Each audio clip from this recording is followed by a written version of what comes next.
In April 1983, three-year-old Lily Holt vanished from Portland, Oregon, when her mother claimed they were moving to California for a new job. For 43 years, her father believed she was gone forever. But in November 2025, a routine ancestry DNA test revealed something impossible. Lily was alive, well, and living 200 miles away under a completely different name. She had no idea she had been kidnapped. Portland, Oregon, April 1983. The rain came down in sheets that month, the kind of rain that turns the streets into mirrors and makes the whole city smell like wet concrete and fresh-cut grass. For Warren Holt, it should have been a new beginning. He just moved into a ground-floor apartment on Hawthorne Boulevard with his daughter, Lily. The place still smelled like fresh paint, bright white walls, clean lines, a blank slate. Warren had spent the previous Saturday assembling Lily's new bed. It was a simple wooden frame he'd bought secondhand. She'd helped him, or tried to, holding the screwdriver upside down, handing him the wrong screws, giggling every time he pretended to be confused. The divorce had been finalized 3 months earlier, February 14th, 1983, Valentine's Day. Warren remembered the date because of the irony, his marriage ending on the day people celebrate love. The custody arrangement was simple. Joint custody, alternating weeks. It wasn't perfect, but it was fair. Or so he thought. The apartment complex was called Cedar Grove. There were no cedars anywhere near it, just a row of identical brick buildings housing families trying to make it work. The playground out back had a single swing set, 2 swings with chains that squeaked when the wind picked up. Lily loved those swings. Every evening after dinner, Warren would push her higher and higher until she screamed with joy, her blonde hair flying behind her like a banner. "I'm 3.5, Daddy," she'd say, holding up 3 fingers and struggling to bend one finger halfway down to represent the half. It never quite worked. Warren would laugh and kiss the top of her head and tell her she was exactly right. She wore the same yellow corduroy overalls almost every day and carried a stuffed bunny everywhere she went. The bunny was yellow too, faded from years of being dragged through playgrounds and grocery stores. She called it Sunny because, she explained very seriously, Sunny makes me happy like the sun. Warren still has that bunny. 43 years later, it sits on a shelf in his living room, pressed behind glass in a shadow box frame. One of the ears is slightly torn.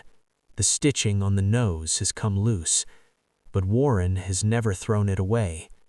He has never stopped looking at it every single morning when he wakes up. Because Lily left it behind. April 12th, 1983, was a Tuesday. Warren had an early shift at the lumber yard, 6 a.m. to 2 p.m. It was steady work, decent pay. It meant he could be home in the afternoons to pick Lily up from daycare. That morning, he woke her up at 5:30. She was groggy, rubbing her eyes with her small fists, half asleep as he carried her to the kitchen table. He'd made breakfast, scrambled eggs, toast with butter, a small glass of orange juice. Lily ate slowly, methodically, the way 3-year-olds do when they're still waking up. "Mommy's coming to get you today," Warren said, buttering her toast. "Remember, it's Mommy's week." Lily nodded, her mouth full of eggs. The custody schedule was written on a calendar, tacked to the refrigerator. Warren had drawn little stars on his weeks and little hearts on Audrey's weeks. Lily couldn't read yet, but she understood symbols. Stars meant Daddy's house. Hearts meant Mommy's house.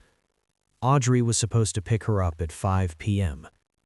That Tuesday morning, Warren kissed Lily goodbye at the daycare entrance. She was holding Sunny in one hand and her small backpack in the other. It had a cartoon rabbit on it. She'd picked it out herself at Kmart the week before. "Be good for Miss Rachel," Warren said. "I'm always good," Lily said, very seriously. "I know you are, sweetheart." He watched her walk inside, her yellow overalls bright against the gray morning light. Miss Rachel waved at him through the window. He waved back. That was the last time Warren Holt saw his daughter as Lily. Warren got home from work at 2:15 p.m. The apartment was quiet. He wasn't expecting anyone. He was planning to fix a leaky faucet, watch some TV, maybe call his brother in Seattle. He unlocked the door. The apartment was wrong. Not empty. Wrong. The first thing he noticed was Lily's bedroom door, standing wide open. He always kept it closed when she was at Audrey's house. It was easier that way, less painful than seeing her empty bed. But the door was open. Warren walked down the hallway, his work boots heavy on the cheap linoleum. He pushed the door all the way. The room had been ransacked, not violently, but systematically, carefully. Lily's clothes, gone. The dresser drawers, pulled open, empty. Her shoes, the sneakers, the rain boots, the tiny sandals, all of them, gone. Even the sheets had been stripped from her bed. Warren stood in the doorway. His heart began to hammer in his chest, brain struggling to understand. The nightlight was still plugged into the wall, a small plastic moon. Lily was afraid of the dark. She needed to see that moon on the ceiling before she could sleep, but everything else was gone. He ran to his own bedroom, threw open the closet. Audrey's things were gone too.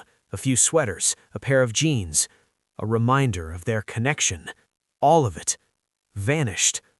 Warren ran back to the kitchen. His hands were shaking now, breath coming fast and shallow.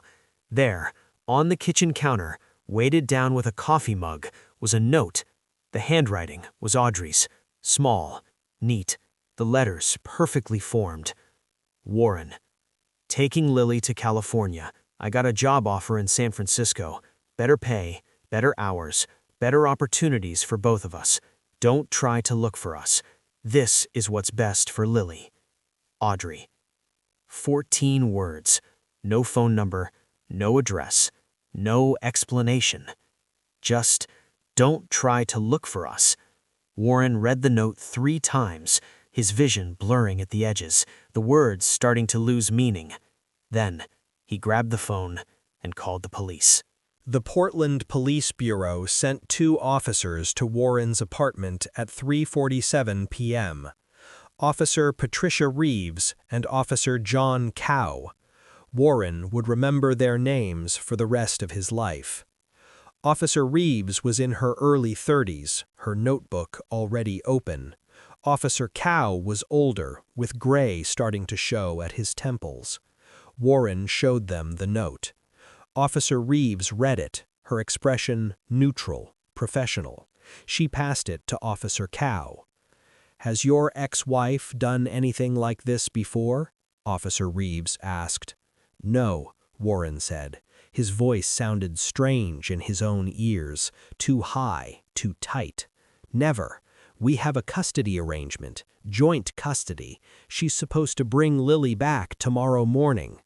He brought the officers his folder, the divorce decree, the birth certificate. Officer Cow reviewed the documents, nodding slowly. "This is pretty clear," he said.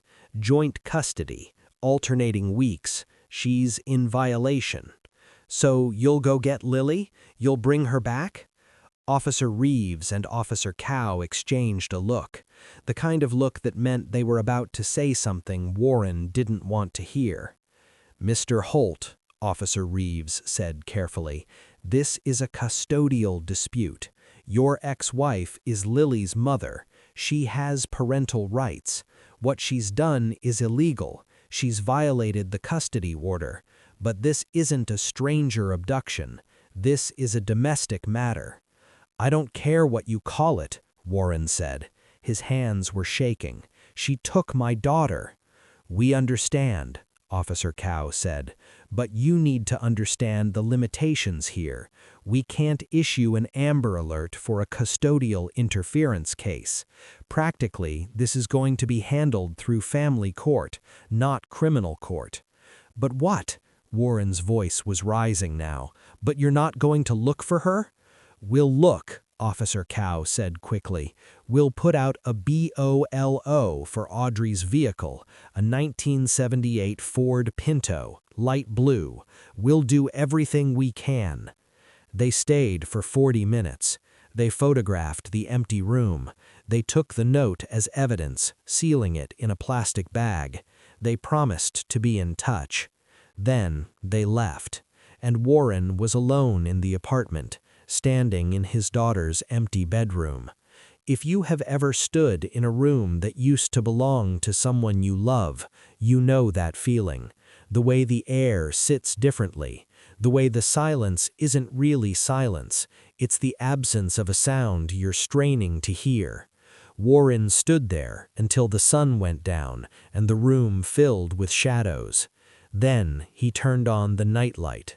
The pale blue moon appeared on the ceiling, exactly where it always did, right above where Lily's pillow used to be.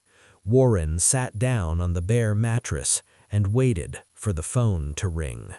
The police found Audrey's car 4 days later, April 16, 1983, a Saturday.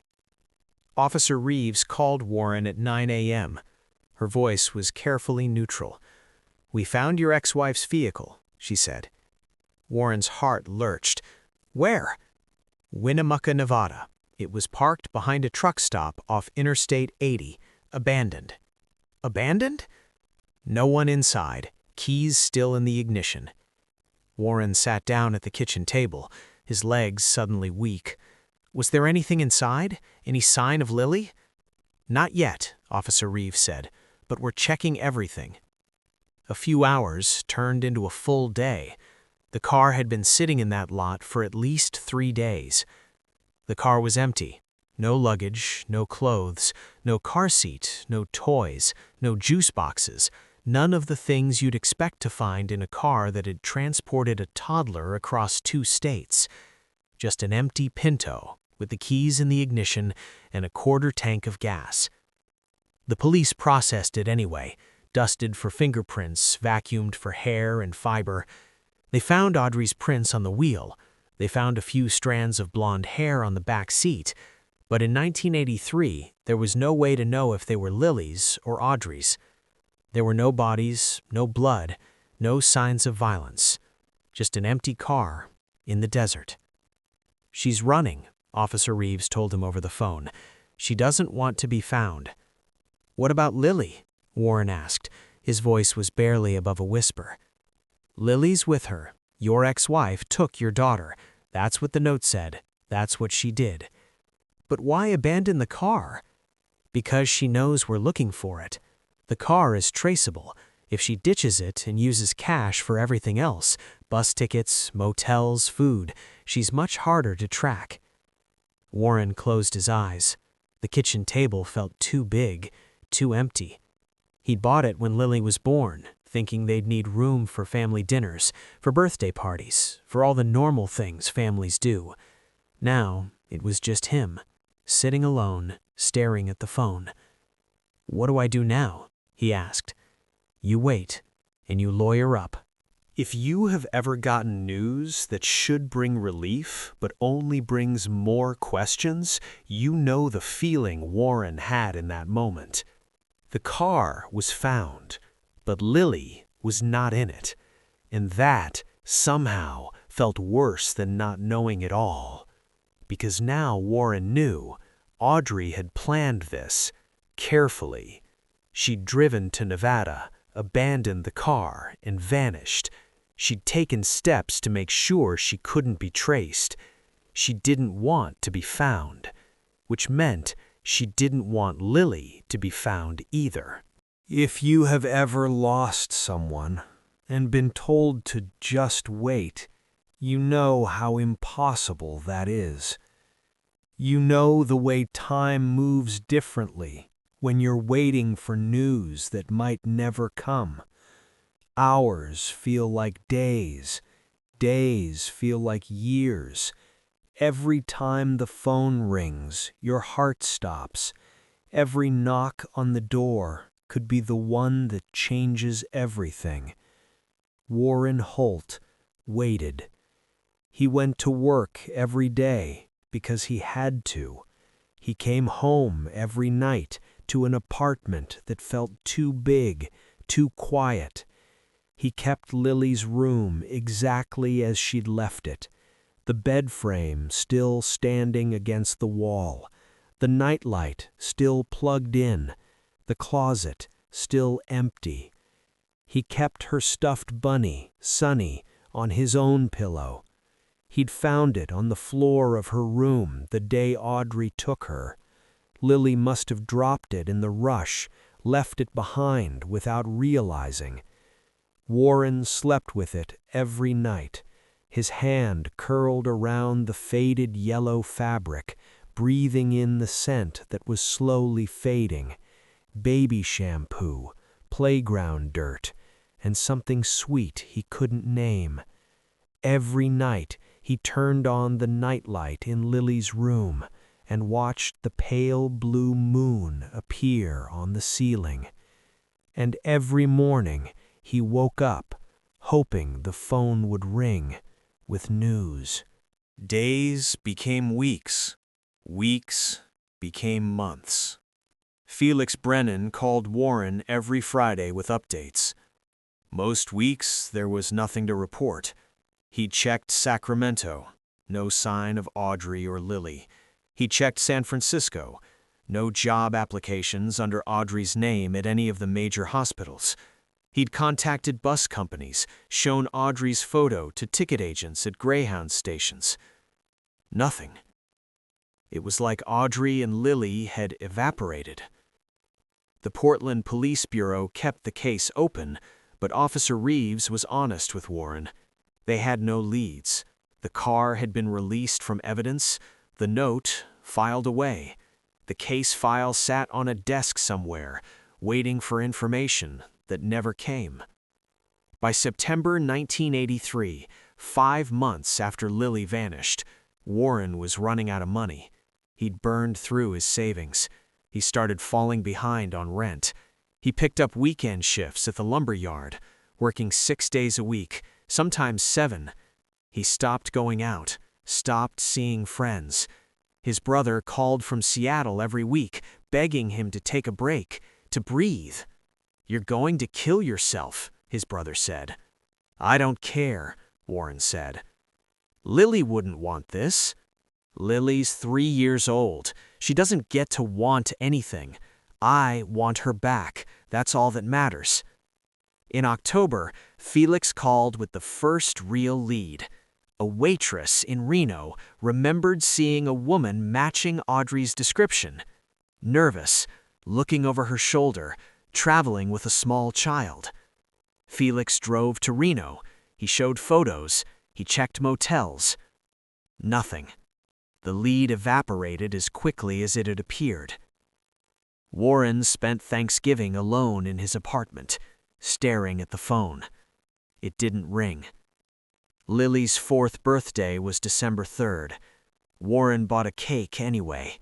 Chocolate with vanilla frosting, Lily's favorite. He put 4 candles on it. He lit them, and he sang Happy Birthday, by himself, in the empty kitchen. Then he ate 1 slice and threw the rest away.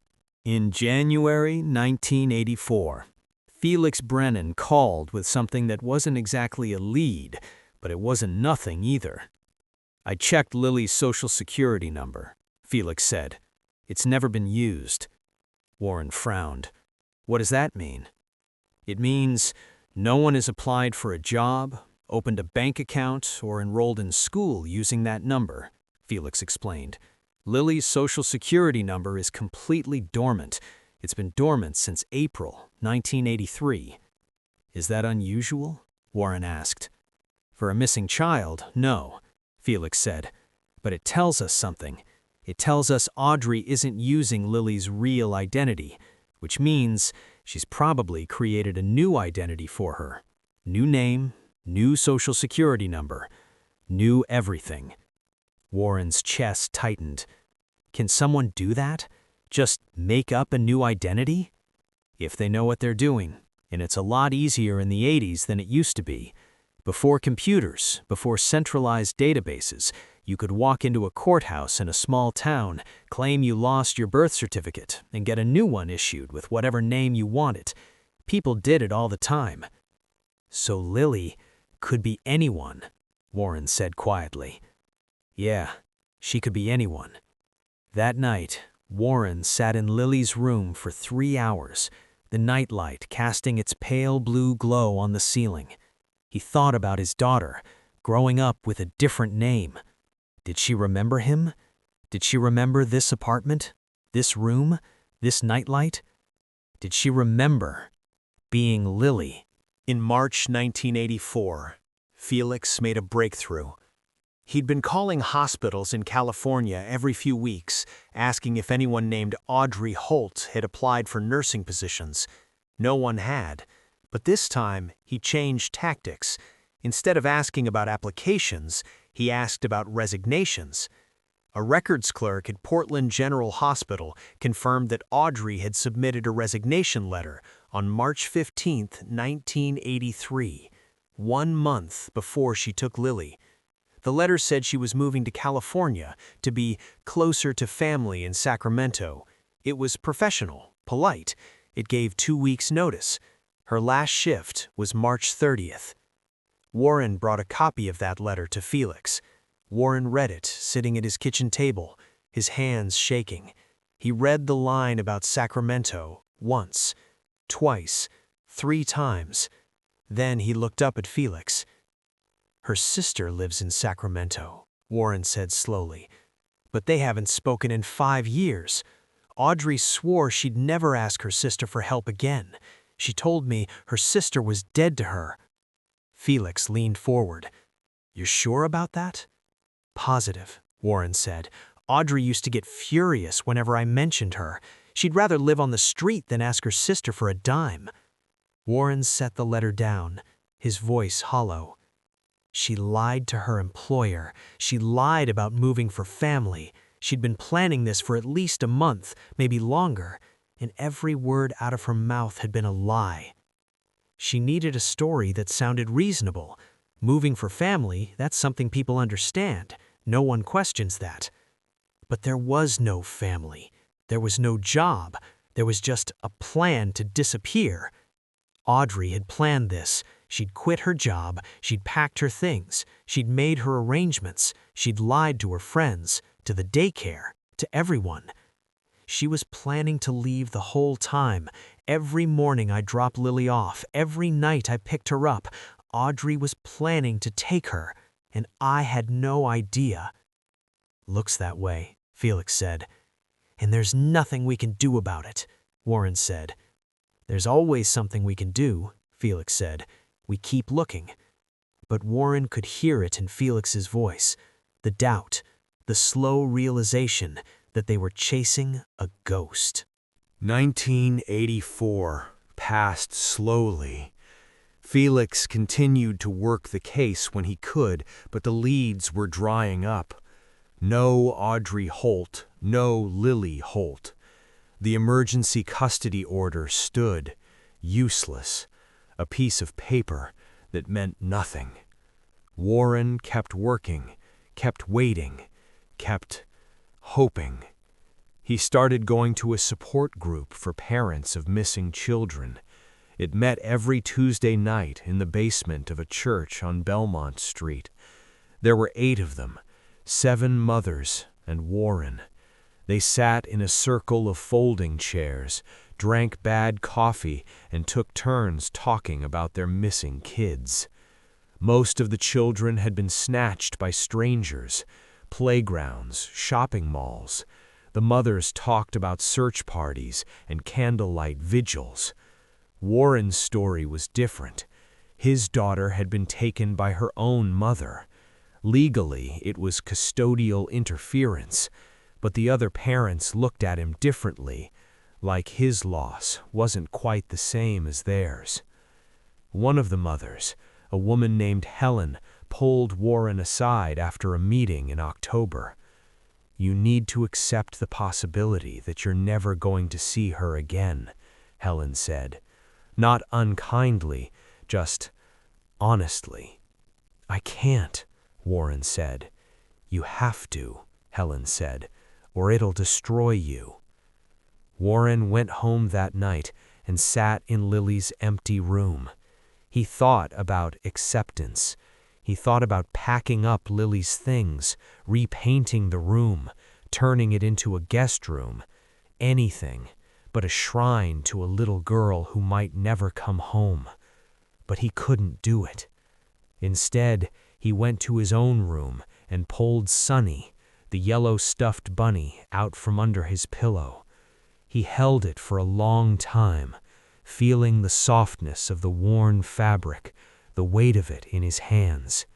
Then he walked back to Lily's room and set it on the empty bed frame, right where her pillow used to be.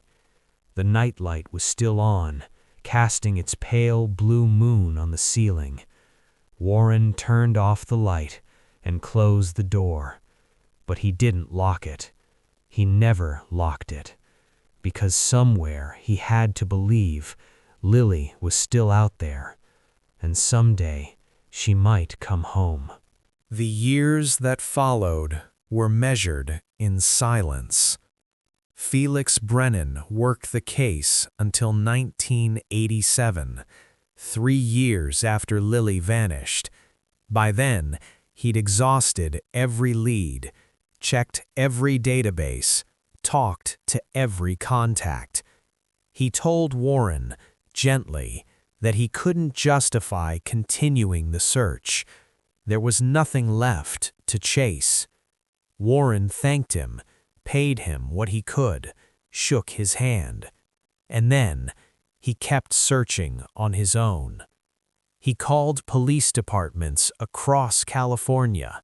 He visited bus stations. He showed Lily's photo to ticket agents who'd seen thousands of faces since 1983. He posted flyers in every city he could afford: Sacramento, San Francisco, Los Angeles, San Diego. No one had seen her, or if they had, they didn't remember.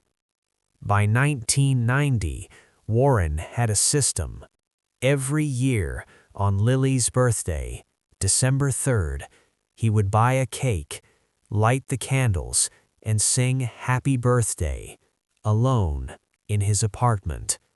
He'd mark her age on the calendar: 4, 5, 6, 7, 8, 9, 10. Every year he added another candle. Every year he blew them out, alone. The apartment started to smell different, less like baby shampoo and crayons, more like silence and dust. The place felt heavier, emptier. The refrigerator hummed louder than it used to, or maybe Warren just noticed it more now that there was no one to talk to. He kept Lily's room the way it was: the bed frame, the nightlight, the bunny sitting on the bare mattress. He kept the calendar on the refrigerator, the one with stars and hearts marking a schedule that no longer existed. He kept hoping. His brother stopped calling. His friends stopped inviting him out. His coworkers stopped asking about Lily. She'd been gone for 7 years, 8 years, 9 years. At some point, people stopped believing Warren would ever see her again. At some point, Warren started to believe it too, but he couldn't stop. looking. He went back to the church basement on Belmont Street. It always smelled like instant coffee and old books. The fluorescent lights buzzed overhead, casting everything in a sickly yellow glow. Folding chairs arranged in a circle. Warren's story was still different. His daughter had been taken by her own mother. The other parents looked at him like his loss wasn't quite the same as theirs. One of the mothers, Helen, pulled him aside in October 1990. "You need to accept the possibility that you're never going to see her again," Helen said, not unkindly, just honestly. "I can't," Warren said. "You have to," Helen said, "or it'll destroy you." If you have ever had to keep functioning while your heart is breaking, you understand what those years were like for Warren. Going to work, paying bills, pretending to be normal while inside you're screaming. He went through the motions, got up, went to work, came home, made dinner, went to bed. And the whole time he was searching, always searching. Every face in a crowd could be Lily, every blonde girl he saw at the grocery store, at the gas station, walking down the street. For half a second, his heart would stop. Could that be her? Would she be that tall now? Would her hair still curl at the ends?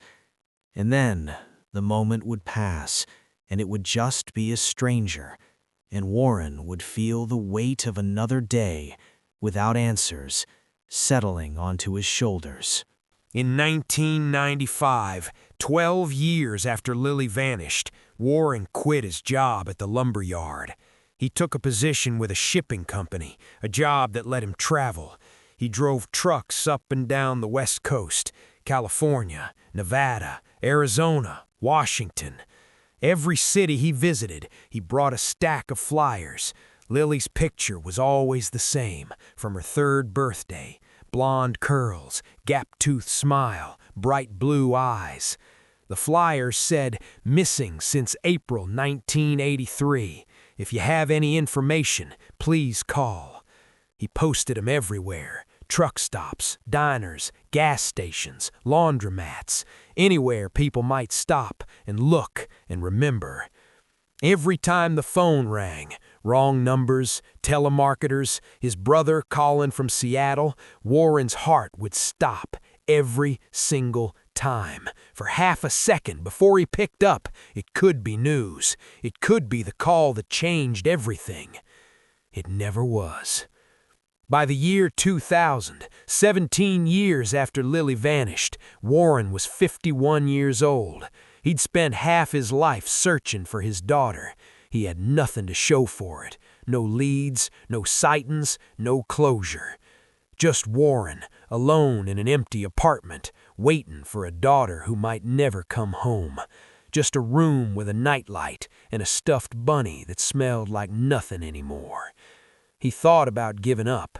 He thought about it every single day, but he couldn't, because somewhere out there, Lily existed.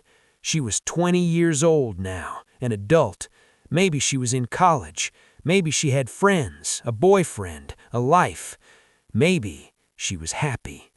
Warren tried to imagine her happy, tried to imagine that wherever Audrey had taken her, whatever name she was living under, she was safe and loved and whole. It was the only thing that kept him going. November 2025. 42 years after Lily Holt vanished from Portland, Oregon. Claire Ashford sat at her kitchen table in Eugene, staring at her laptop screen. She was 46 years old, a librarian, a mother of 2. She drove a Honda Civic, voted in every election, and made homemade soup every Sunday. She lived a quiet, normal life, and she had no idea who she really was.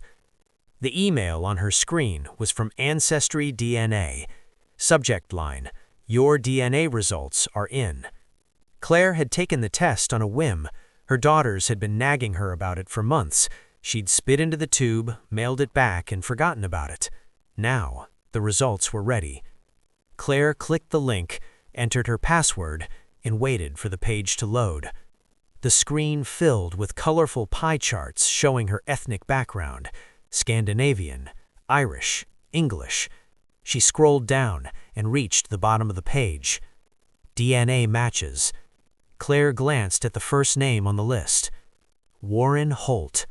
Relationship, close family, likely parent. Shared DNA, 49.8%. Claire stared at the screen. That was wrong. It had to be wrong. Her father was David Ashford.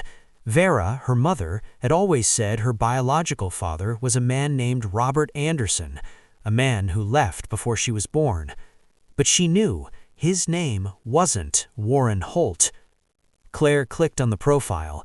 The page loaded slowly. And then, there he was. A man in his 70s, gray hair, lined face, blue eyes that were startlingly familiar. The profile said, "I am looking for my daughter Lily Holt, who was taken from me in April 1983. If anyone in this database is connected to Lily, please contact me immediately." Claire's hands started to shake. She read the message again. Lily Holt, taken in April 1983. Claire was born in December 1979. She would have been 3 years old in April 1983. No, that didn't make sense. She remembered growing up in Arizona. She remembered the house, the desert, the heat. She didn't know anyone named Lily Holt. But the DNA didn't lie. 49.8% shared DNA. Claire's vision blurred. She felt like the kitchen floor had opened up beneath her. She clicked the message button and typed, "Hi, I got a notification that we're a DNA match. I think there might be a mistake. Can you tell me more about who you're looking for?" She hit send. Then she closed the laptop and sat very still, her heart pounding in her chest. If you have ever discovered that something you believed your entire life wasn't true, you know the feeling Claire Ashford was experiencing in that moment. It's not shock, not yet. It's a kind of slow, creeping wrongness, like looking at a photograph and realizing the person you thought was smiling is actually crying. Everything looks the same, but everything is different. Claire sat at her kitchen table for a long time, staring at the closed laptop, trying to make sense of what she'd just seen. 49.8% shared DNA. Parent-child relationship. It didn't make sense, but somewhere, deep in her chest, something cold was settling. A suspicion she couldn't name yet. The front door opened. Her husband, Owen, came in carrying grocery bags. "Hey, babe, they had a sale on chicken. Are you okay?" Claire looked up. Owen was staring at her, concern creasing his face. "I'm fine," she said, automatically. But she wasn't. Claire didn't respond for 3 days. She couldn't. She was too busy trying to breathe. December 3rd, 1979. That was her birthday. She'd always known that date. She'd blown out candles on 46 birthday cakes. But she'd been born Claire Anderson, hadn't she? She tried to remember. Her earliest memories were from when she was 5 or 6. Arizona, a small house, afternoon light. Before that, nothing. She told herself most people don't remember being 3. But there was something else. She had no baby pictures, not one. Her mother, Vera, said they'd been lost in a move, a missing box. Claire had never thought it was strange, until now. On the 3rd day, she opened her laptop. She typed, "I need to talk to you. Can I call you?" The response came within seconds. "Yes, please. Here's my number." Claire stared at the 10 digits. Then she dialed. Warren answered on the first ring. "Hello?" His voice was rough, shaking. "Hi," Claire said. Her voice sounded too high, too uncertain. "This is Claire Ashford. I matched with you on Ancestry DNA." "Claire," Warren said. He said it like he was testing the weight of the name. "You said," Claire swallowed hard, "you said your daughter was taken in 1983. "Yes." "From Portland?" "Yes." "And her name was Lily?" "Yes." Claire closed her eyes. "I don't know anyone named Lily." There was a long pause. Then Warren said very gently, "You wouldn't, not if your mother changed your name." "My mother's name was Vera," Claire said, sharp, defensive. "Vera Anderson. She died 3 years ago." "What did she look like?" "Blonde, pale skin, blue eyes." Warren's breath caught. "That's Audrey. That's my ex-wife. Lily's mother."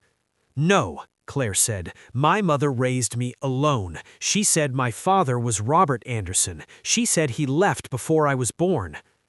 "There was no Robert Anderson." "Claire, I know this is hard to hear, but your mother, Vera, Audrey, whatever name she used, she took you from me when you were 3 years old.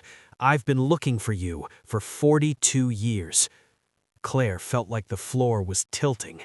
"That's impossible." "I have proof," Warren said quickly.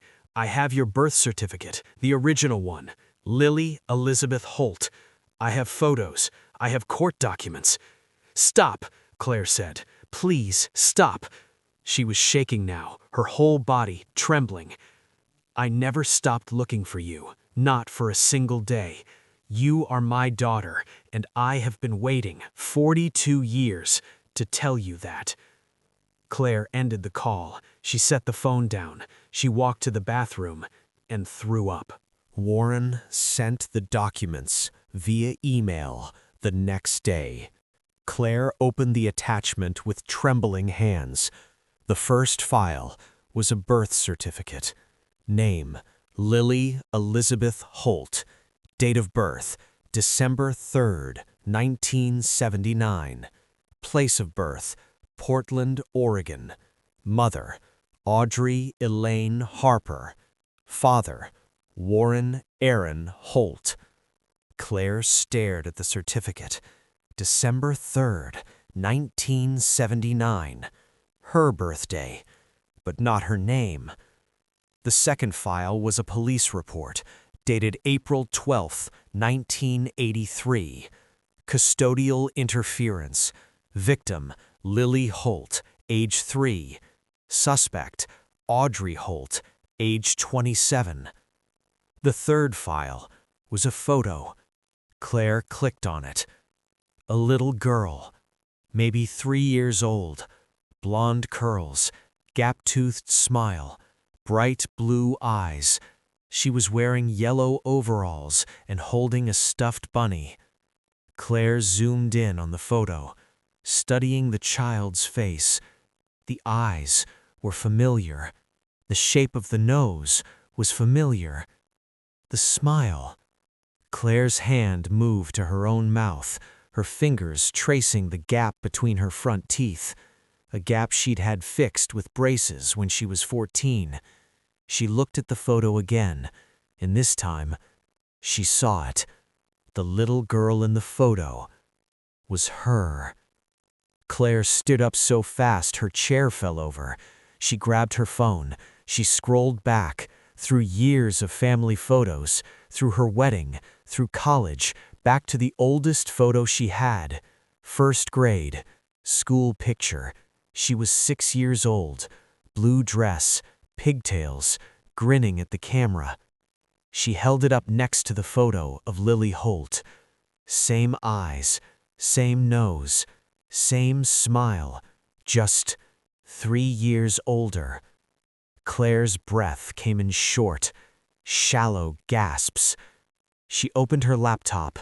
She typed Audrey Elaine Harper. Nothing. She tried Audrey Holt, Portland, Oregon, 1983. The search results loaded. The first link was an article from the Oregonian. Local woman sought in daughter's disappearance. It included a photo, a grainy, black and white image of a blonde woman in her 20s. Claire zoomed in. The woman looked exactly like Vera Anderson. Exactly. Claire's phone buzzed, a text from Warren Holt. "I know this is overwhelming. I'm not going anywhere. I've waited 42 years. I can wait as long as you need." Claire stared at the text.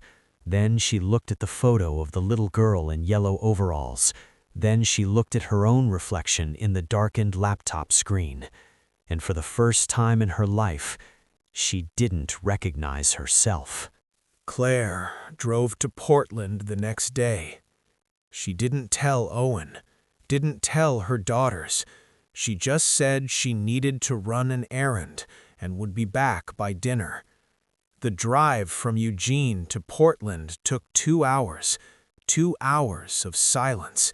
2 hours of trying to make sense of the impossible. Warren had given her his address, a small house on 41st Avenue. Claire parked on the street, her hands gripping the steering wheel so hard her knuckles turned white. She sat there for 10 minutes, just trying to breathe. Then she knocked. The door opened almost immediately. Warren Holt stood in the doorway. He was an old man, 73, gray hair, lined face, shoulders slightly stooped, but his eyes were bright blue, clear and sharp, eyes exactly like Claire's. "Claire," he said. His voice was thick with emotion. Claire nodded, unable to speak. "Come in," Warren said, stepping aside. The house was small, tidy. Photos lined the walls. Warren as a younger man, a woman who must have been Audrey, and dozens of photos of a little blonde girl, Lily. "I kept them all," Warren said quietly. "Every photo I had of you. I couldn't let go." Claire walked slowly down the hallway, looking at each photo. Lily as a baby, Lily learning to walk, Lily on a swing set laughing, Lily in yellow overalls holding a stuffed bunny. Claire stopped in front of that photo. "I don't remember this," she said. "You were 3, Warren said. "Most people don't remember being 3. "I don't remember you," Claire said. Her voice broke. "I don't remember any of this. I don't remember Portland. I don't remember being Lily. I don't remember you at all." She didn't recognize the house, didn't recognize the photos, didn't recognize the man standing in front of her with tears in his eyes. Warren's face crumpled. "I know." "How is that possible?" Claire asked. "How can I not remember my own father, my own name?" "I don't know. Maybe your mother, maybe Audrey, maybe she told you I died, maybe she told you to forget, maybe you were just so young that the memories didn't stick." Claire felt tears running down her face. "I don't know who I am anymore." Warren took a step toward her, his hands raised like he wanted to reach for her, but didn't dare. "You're my daughter. That's who you are." "But I'm not. I'm not Lily. I'm Claire. I grew up in Arizona. My mother's name was Vera. I have a whole life." "That Audrey built for you," Warren said gently. "That doesn't mean it's not real. Your life is real, but so is this. Both things can be true." Claire shook her head. "I can't do this. I'm sorry. I can't." She turned to leave. "Wait, please. Just one thing before you go." Claire stopped, her hand on the doorknob. Warren left the room and came back a moment later, holding something.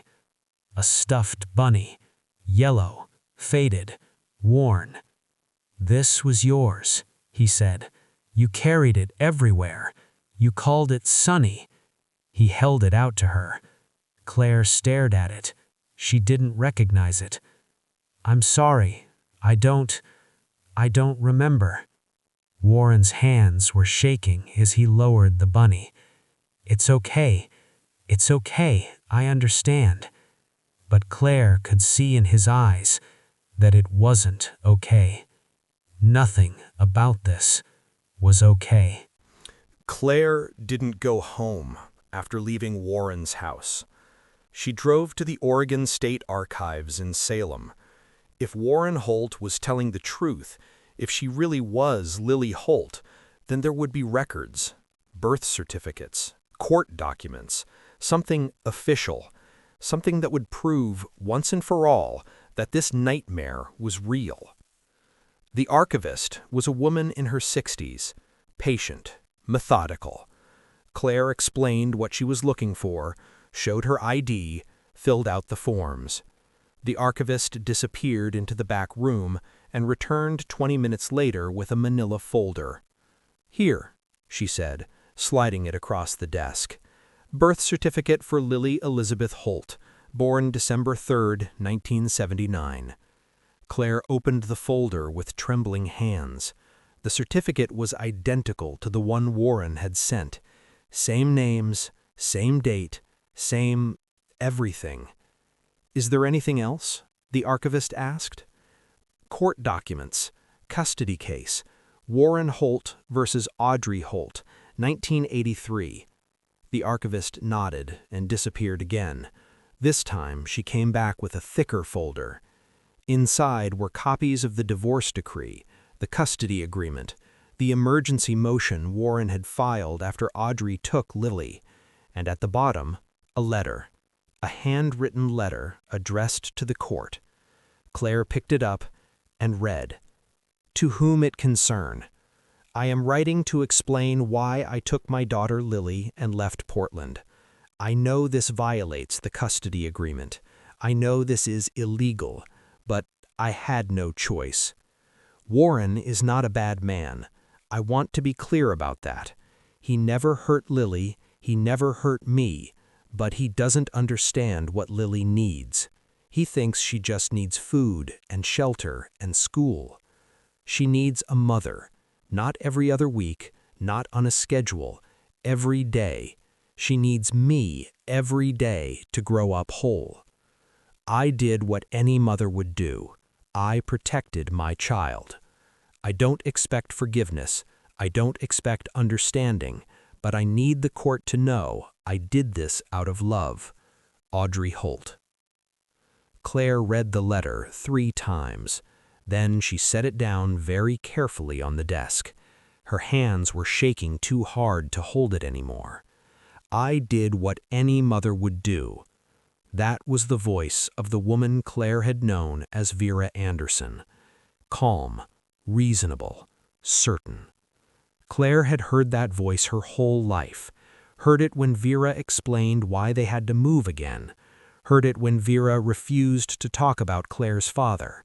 Heard it when Vera said they didn't need anyone else, that it was just the two of them against the world.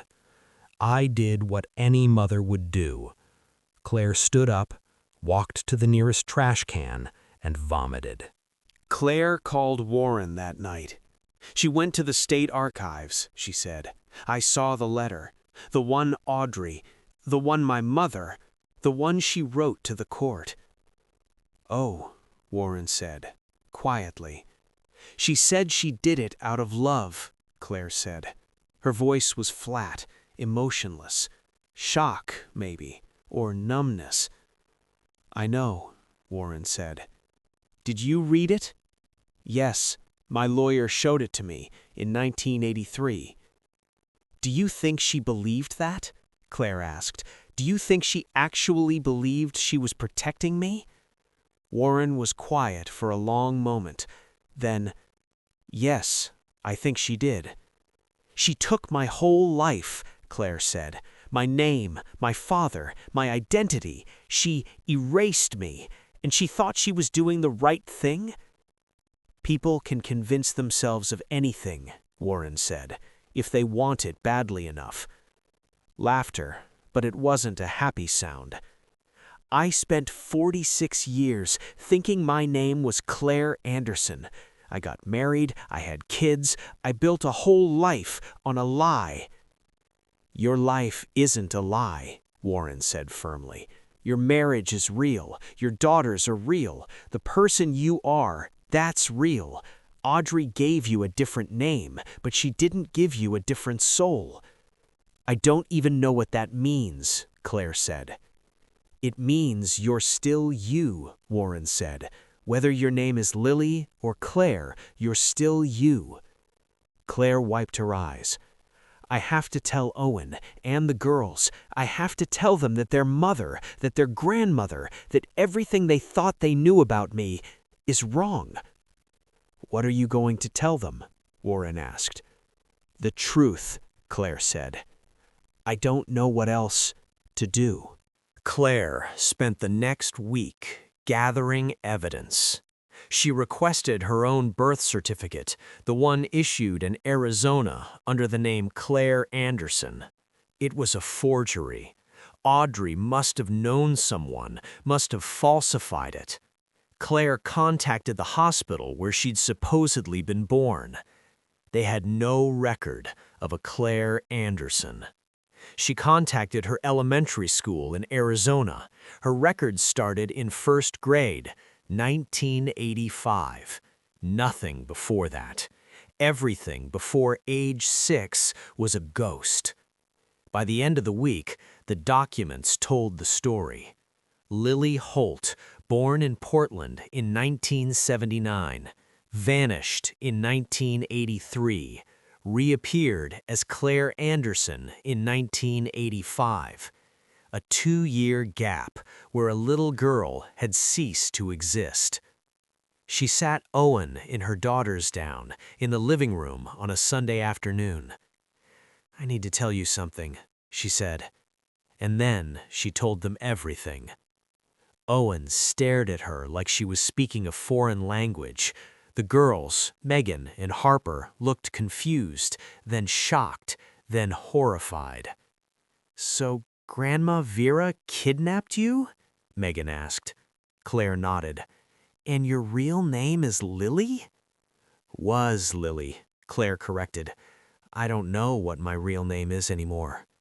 Do you remember being Lily? Harper asked.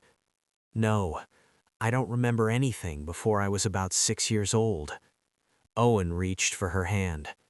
So what happens now? I don't know, Claire said. There's a man in Portland, Warren Holt. He's my biological father. He's been looking for me for 42 years, and I don't know him. I don't remember him, but he wants to see me. Do you want to see him? Owen asked. Claire looked at her husband, at her daughters, as the life she'd built and the family she loved. I don't know, she said, honestly. Claire agreed to meet Warren again in December 2025. December 3rd, her birthday, Lily's birthday.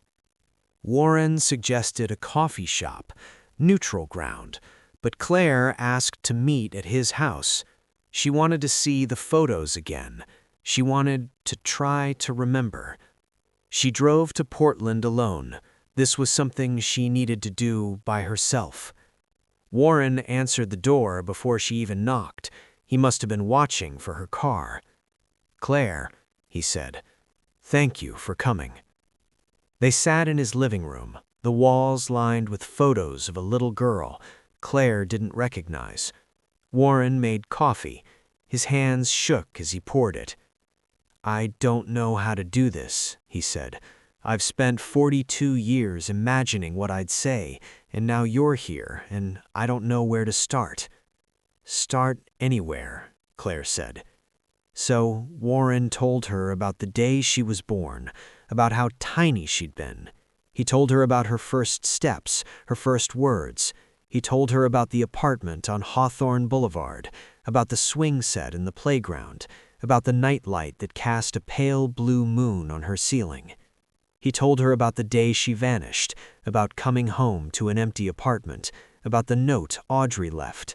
He told her about the 42 years of searching, the private investigator, the flyers, the birthdays he celebrated alone. He told her everything. Claire listened, cried, asked questions, and slowly, painfully, she started to piece together the life she had lost. At the end of the visit, Warren walked her to her car. "Can I ask you something?" he said. "Of course," Claire said. "Do you hate me for not finding you sooner, for letting Audrey take you?" Claire looked at this old man with his gray hair and blue eyes, a stranger who was also her father. "No," she said. "I don't hate you, but I don't know you either, and I don't know if I ever will." Warren nodded slowly. "I understand." "I need time," Claire said. "I need to figure out who I am now, if I'm Lily or Claire or something in between." "Take all the time you need," Warren said. "I've waited 42 years. I can wait longer." Claire got in her car. Warren stood in the driveway, watching her. She started the engine, and then, before she pulled away, she looked at him through the windshield.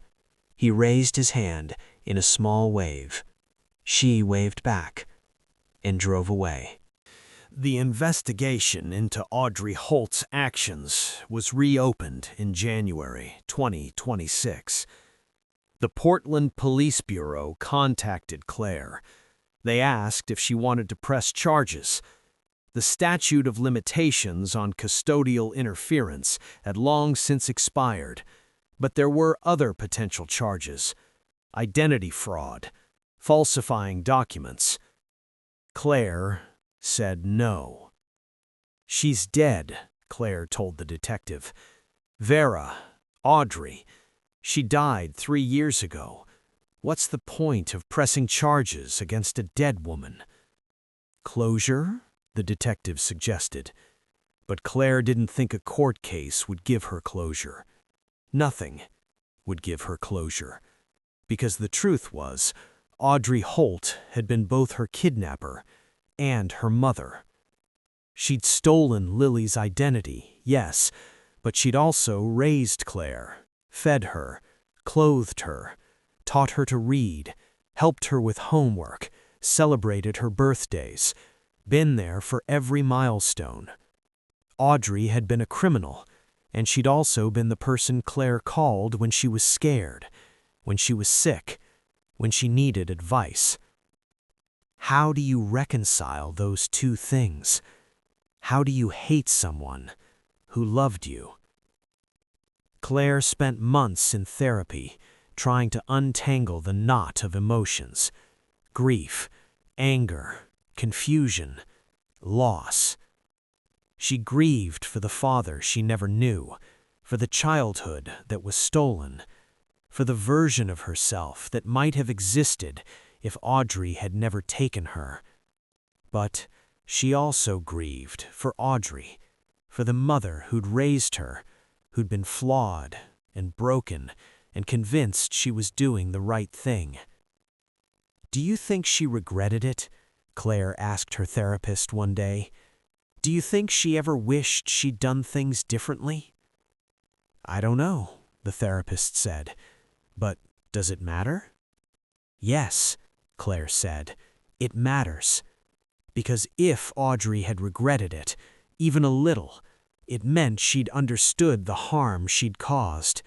It meant she'd known what she'd taken from Warren, what she'd taken from Lily.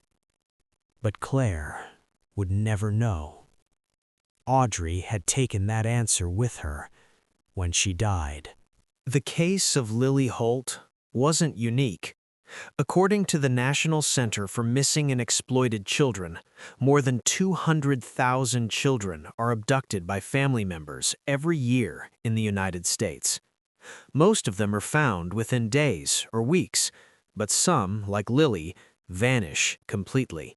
They're given new names, new identities, new lives, and the parents left behind spend decades searching, wondering, hoping. In 1983, when Lily Holt disappeared, there was no national database for missing children, no Amber Alerts, no social media campaigns, no DNA ancestry websites. If you wanted to disappear, all you needed was cash and determination. Audrey Holt had both. She drove to Nevada, abandoned her car, and got on a bus to Arizona. She created a new identity, Vera Anderson, using forged documents. She enrolled Lily in school under the name Claire Anderson, claiming the birth certificate had been lost. No one questioned it. Why would they? She was a mother with a child. Nothing suspicious about that.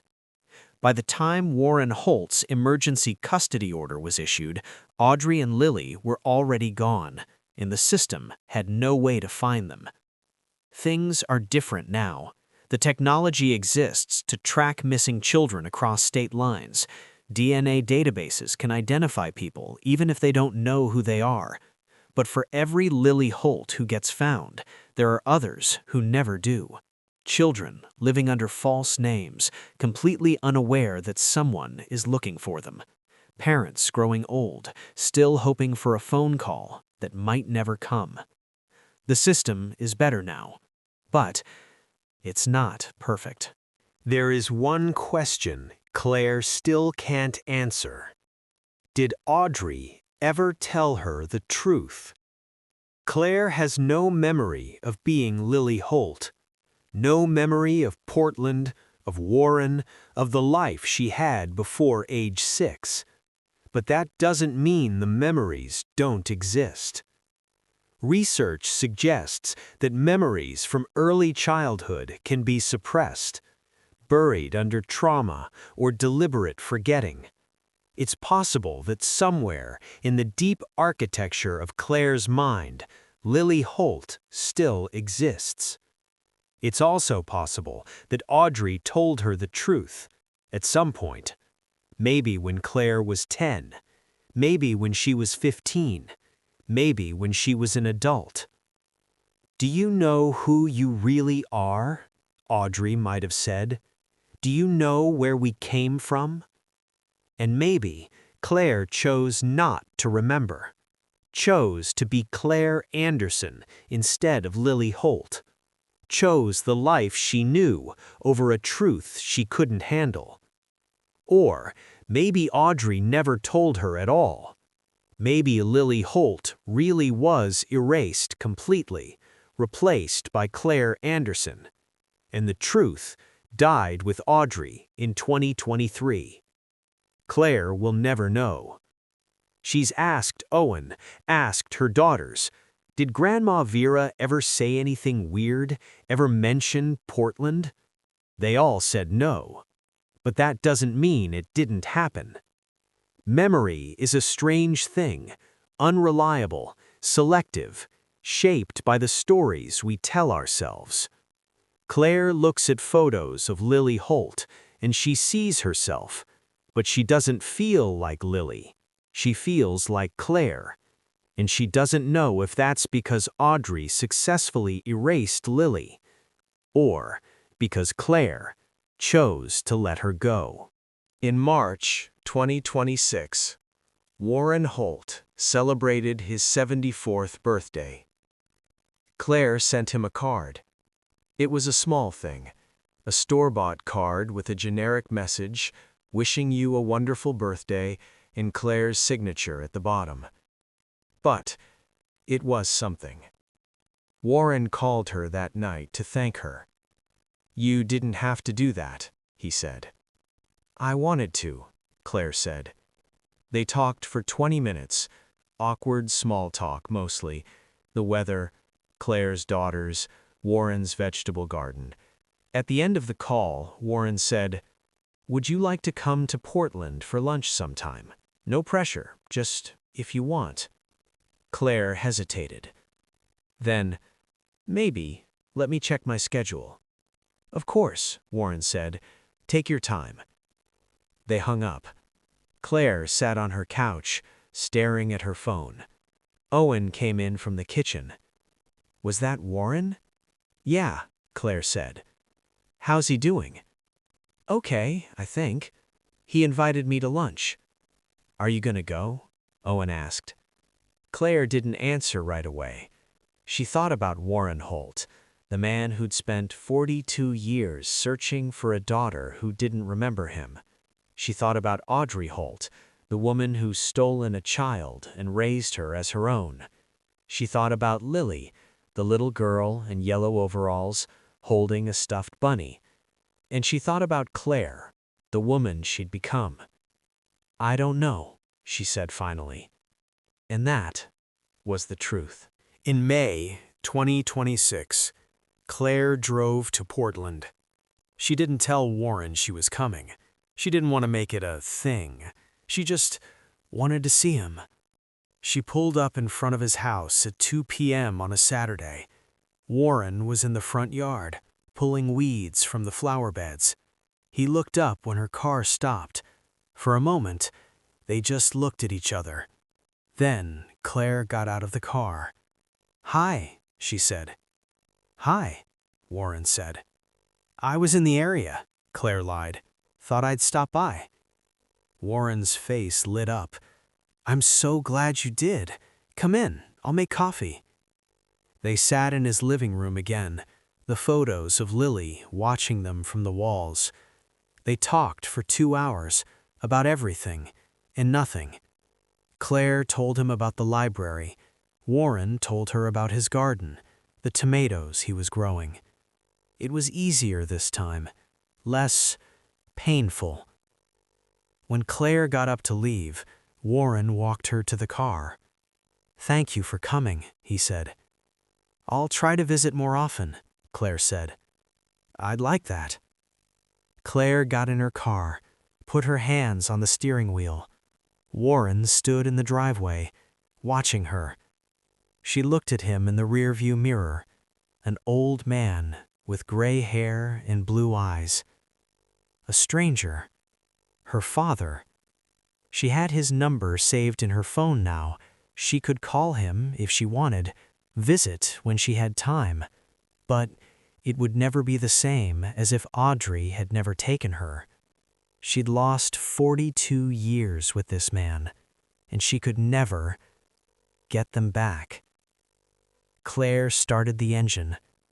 Warren raised his hand in a wave.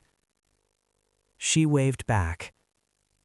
And as she drove away, she wondered if she'd ever really feel like his daughter, or if that version of herself, Lily Holt, 3 years old, blonde curls, gap-toothed smile, was gone forever. There was no trial, no conviction. No one was arrested or sentenced or held accountable for what happened to Lily Holt. Audrey Holt was dead, and even if she'd been alive, Claire wouldn't have pressed charges. Because how do you prosecute your own mother? How do you stand in a courtroom and testify against the woman who raised you, the woman who was there for every birthday and every scraped knee and every bad day at school? Audrey had committed a crime. Claire understood that. But Audrey had also been her mother, and that was the thing no one seemed to understand. Justice and love are not opposites. They're not mutually exclusive. You can acknowledge that someone harmed you and still love them. You can recognize that what they did was wrong and still grieve when they're gone. The law doesn't have room for that kind of nuance. But life does. Right now, there are children living under false identities, completely unaware that someone is searching for them. Right now, there are parents who haven't seen their children in years, decades, a lifetime. Right now, there are families torn apart by custodial interference, by abduction, by the belief that love justifies anything. If this story mattered to you, share it. Not because it's shocking, not because it's tragic, but because somewhere a person like Claire Ashford might see it and think, wait, that sounds familiar. And somewhere a person like Warren Holt might see it and think, I'm not alone. The conversation about parental abduction, about identity, about what it means to lose and find yourself, that conversation doesn't end when this video does. It continues in the comments, in the shares, in the messages you send to friends who need to hear this. That's how stories like Lily Holt's stop being invisible. That's how the people still searching know someone's listening. This is how you help.